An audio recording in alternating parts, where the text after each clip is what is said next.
పోరాటం చేయడానికి నేను బాధ్యత తీసుకుంటాను.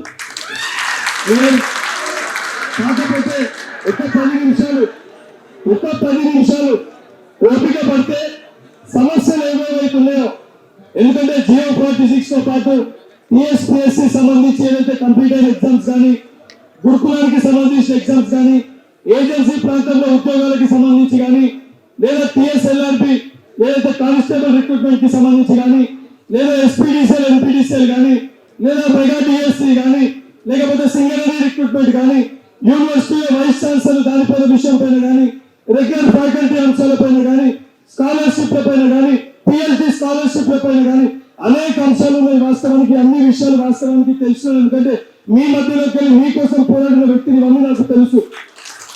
కాకపోతే నేనుగా ప్రభుత్వం తరఫున ప్రతినిధిగా ఈ రోజు ఇక్కడ ఎమ్మెల్సీ బండూరు వెంకట్ గారు రాలే, మీ మధ్య ఉన్న MSI రాష్ట్ర అధ్యక్షులు ఇక్కడ మీ మధ్యలోకి వచ్చిన. కాకపోతే సమస్యలు ఇక్కడ పోలీస్ స్టేషన్ కో ఇక్కడ సంబంధించి మనం పోలీస్ స్టేషన్కి ఇక్కడ రాలే.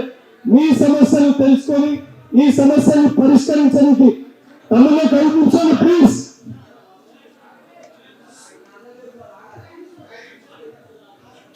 మీతోటి మాట్లాడి మీ ఇష్యూస్ ని ప్రాపర్ రిప్రజెంటేషన్ తోటి తీసుకొని మీ ఇష్యూస్ ఏవైతున్నాయో అఫీషియల్ గా పెట్టి సంబంధించిన ముఖ్యమంత్రి గారి దృష్టికి తీసుకొని వెళ్ళి, ఎందుకంటే 100కి 100 సమస్యలు పరిష్కారం ఇక్కడ కావు, కానీ 100లో కనీసం 80% సమస్యలు ఈ ప్రభుత్వం మాది, మీరు గెలిపించిన ఈ ప్రభుత్వం మాది అని చెప్పి మీకు నమ్మకాన్ని కల్పించడానికి ఈరోజు మీ దగ్గరకు వచ్చిన. దయచేసి మీరు కోపం ఉన్నా, మీరు ఏది మాట్లాడాలనుకున్నా, మీరు తిట్టినా కూడా నవ్వుతూ నేను స్వాగతిస్తా. ఎందుకంటే ఈరోజు ఈ స్థానాన్ని కల్పించింది మీరు. మమ్మల్ని ప్రశ్నించే హక్కు మీకే ఉంది. మమ్మల్ని తిట్టాలన్నా ప్రతిపక్ష పార్టీలో ఉన్న ఆ దొంగలకి హక్కు లేదు. మమ్మల్ని తిట్టాలన్నా మమ్మల్ని గల్లాబట్టుకుని అర్థం హక్కు మీ ఒక్కరికే ఉంది. దానికోసం మీరు ఏదన్నా కూడా స్వాగతించడానికి నేను సిద్ధంగా ఉన్నా. కాకపోతే మీరే, ఎందుకంటే మనం అనుకున్న దానికంటే ఎక్కువ మంది వచ్చారు. కాకపోతే మీరే ఇష్యూస్ ఏదైందో మీరు ఒక్కరుగా, అంటే ఒక్కొక్కరు మీరు చేసి మీ ఇష్యూస్ ని చెప్తే మీ ఇష్యూస్ నేను అడ్రస్ చేసుకొని రాసుకుంటా. ఓవర్లాప్ కాకుండా GO46 ఉంది, దాదాపు మీరే 1000 మంది ఉన్నారు. దానికి సంబంధించి మీ ఇష్యూని అడ్రస్ చేసి దాని గురించి కూడా స్పష్టత వచ్చి మాట్లాడతా. దానితో పాటు వేరే ఇష్యూస్ ఏవైతున్నాయో, మెగా DSCకి సంబంధించి కొంతమంది వచ్చారు, AW ఎగ్జామ్ రిజల్ట్స్ కోసం వచ్చారు, గ్రూప్ 4 క్యాన్సర్ చేయాలని కొంతమంది వచ్చారు, గ్రూప్ 4 ఫలితాలు చేయాలని కొంతమంది వచ్చారు. సో ఇవన్నిటిపైన సంపూర్ణ డిస్కషన్ చేసి 2 గంటలు మీ దగ్గరనే ఉంటారు, మీ మధ్యనే ఉంటారు. ఇవన్నిటికీ తీసుకొని ఇవన్నీ ఏ రకంగా క్లారిటీగా పరిష్కరించాలని చెప్పి ఒక కంక్లూజన్ తోటి ఇక్కడికి వెళ్ళి బయటికి పోతా.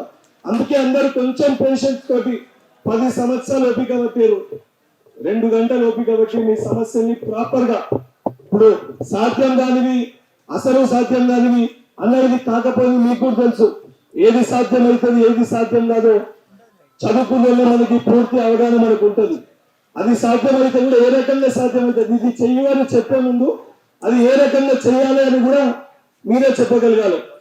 నాకు ఒక ఇష్యూ పైన చెప్పినప్పుడు, అన్నా ఇది ఈ రకంగా ఇష్యూ రిజాల్వ్ చేయగలుగుతాము, పక్కన ఉన్న రాష్ట్రాల్లో దీన్ని ఈ రకంగా చేసారు, అది మన దగ్గర కూడా దాన్ని ఇంప్లిమెంట్ చేయాలి అని సొల్యూషన్ కి దానికి సంబంధించి ఏ రకమైన ఆస్కారం ఉందో అది చెప్తూ మీ ఇష్యూని చెప్పండి, ఏం కావాలనుకుంటున్నాం.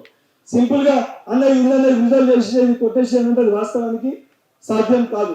రేపు పొద్దున నేను పోయి ముఖ్యమంత్రి గారి దగ్గర మాట్లాడాలన్నా ఎవిడెన్స్ చెప్పాలి కదా, ఇది ఈ రకంగా చేయాలి, ఫలానా జాగాలో చేసారు, ఇది చేస్తే ఇంతమంది పిల్లలకి లాభం అవుతుంది, దీనివల్ల ఇది నష్టం అవుతుందని ఎవిడెంట్ గా మనం ఏదైనా చెప్పగలిగితే 100% ముఖ్యమంత్రి గారు పాజిటివ్ గా స్పందించి ప్రతి సమస్యని పరిష్కరిస్తామని వారు మాట ఇచ్చారు.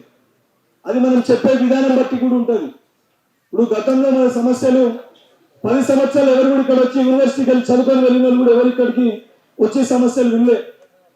కానీ ఈరోజు ఎమ్మెల్సీ అయిన తర్వాత ఫస్ట్ ప్రయారిటీ ఉస్మానియా యూనివర్సిటీకి వచ్చిందంటే ఉస్మానియా యూనివర్సిటీ ప్రాధాన్యత రాష్ట్ర ప్రభుత్వం ఎంత దూరదృష్టిగా చూస్తుందో అందరూ ఆలోచించాలి. ఈరోజు బలమూరు వెంకట ఒక్కడిక్కడికి రాలే, ఈడ నేను ఉందంటే ప్రభుత్వం తరఫున మీ మధ్యలో మీకోసం మీ తరఫున సమస్యలపైన కొట్లాడి కేసులు అనుభవించి ఒక ప్రతినిధి ఉండాలని చెప్పి నాకు ఎమ్మెల్సీ అవకాశం ఇచ్చారు, మీకోసమే ఇచ్చారు. మరి మీకోసం అవకాశం ఇచ్చినప్పుడు మీ సమస్యలు నేను పరిష్కరించాలి, లేకపోతే ఈ స్థానంలో కూర్చొని అసలు ఆ కుర్చీకి నేను న్యాయం చేయలేని ఉద్దేశంతో ఏదైతే కౌన్సిల్ స్టార్ట్ కాకముందు మీ దగ్గరికి రావాలని చెప్పి ఈ రోజు ఈ కార్యక్రమాన్ని ఏర్పాటు చేస్తాం. దీనికి ఇనిషియేటివ్ తీసుకొని లేదు స్టూడెంట్స్ తోటి మాట్లాడాలని చెప్పి మీ అందరితో కోఆర్డినేట్ చేసి ఏదైతే నా ఉద్యమాల్లో క్రియాశీలక పాత్ర పోషించి ఎప్పుడు కూడా ఇంకా నేను సైన్స్ బ్యాక్గ్రౌండ్కి వెళ్ళి వచ్చిన ఇవన్నీ సబ్జెక్ట్స్ పైన నాకు అవగాహన కల్పించి ఒక మీకు గురువు నాకు కూడా ఒక గురువు లెక్క అశోక్ సార్ గారు నాకు ఇక్కడ రమ్మని చెప్పి ఆహ్వానించడం జరిగింది. అందుకే అందరి పక్షాన ప్రత్యేక కృతజ్ఞతలు అశోక్ సార్ గారికి తెలియజేస్తూ సార్ ఒక్కొక్కరు ఇష్యూస్ ఏవైతున్నాయో అడ్రస్ చేయండి. కొన్ని ఇష్యూస్ సరే పూర్తి స్థాయి 100% అవగాహన నాకు లేకపోయినా ఆ సమస్యలు ఏ రకంగా పరిష్కరించాలి 80% నాకుంటే 100% మీకు తెలుసు కాబట్టి ఆ ఇన్పుట్స్ ఏవైతున్నాయో మీరు ఇస్తే నేను రాసుకుని దాని సొల్యూషన్ ఎట్లా చేయాలని ఒక ప్రాపర్ ప్రణాళికని రూపొందించి దీన్ని ముఖ్యమంత్రి గారి దృష్టికి తీసుకొని వెళ్ళి అవన్నిటికీ సొల్యూషన్ తెచ్చుకొని మన భవిష్యత్తుని మన ప్రభుత్వంని మనం ఏర్పాటు చేసుకున్న మన ప్రభుత్వంలో మన భవిష్యత్తుని మనం అనుకునే విధంగా మనం కోరుకునే విధంగా రూపకల్పన చేసుకోనికి మేము ఒక 10 అడుగులు మేము కిందకు వచ్చి మీతోటి కలిసి నడవడానికి సిద్ధంగా ఉన్నాము. మీరు కూడా మాకు అన్ని విధాలుగా సహకరించి అండదండగా ఉంటారని చెప్పి కోరుకుంటూ ఈ కార్యక్రమాన్ని అశోక్ సార్ గారిని ముందుకు తీసుకెళ్లవలసిందిగా కోరుతున్నాను.